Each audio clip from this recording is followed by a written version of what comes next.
Nabung otot, sehat sampai nanti.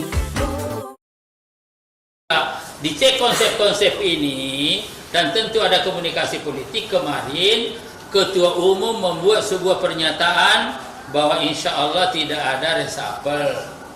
Ada juga yang menyoroti Pak Badar yang akan diganti dan lain-lain. Tapi memang banyak juga pengamat yang menyampaikan pendapatnya bahwa ini nggak mungkin diganti. Nah, kalau dari kader Partai Golkar yang ada di kabinet, yang lainnya, ini ada bahasan soal itu, ada komunikasi apa mungkin?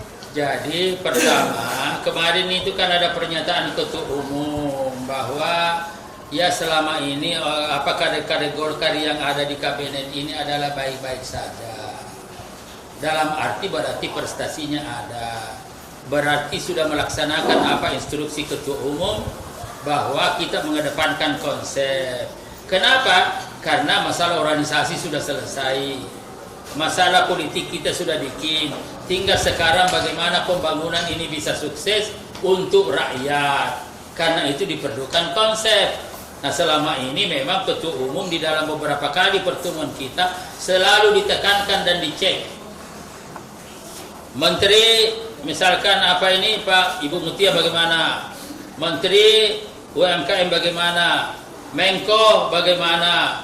Menteri Kependudukan bagaimana? Menteri Pertanahan bagaimana? Itu dicek tuh satu-satu Ketua Umum. Konsepnya bagaimana konsepnya?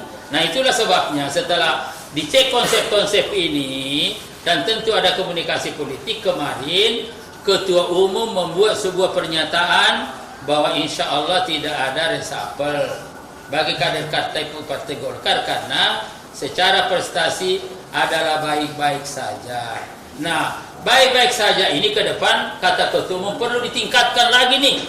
Caranya bagaimana? Konsepnya harus jelas, orientasinya kepada rakyat.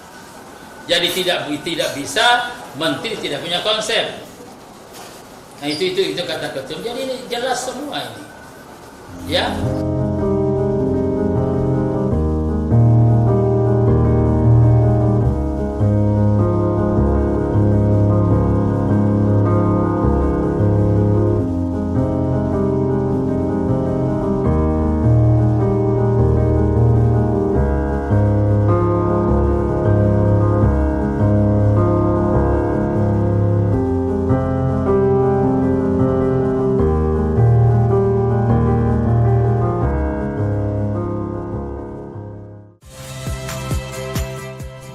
Saya Muhammad Syahreza.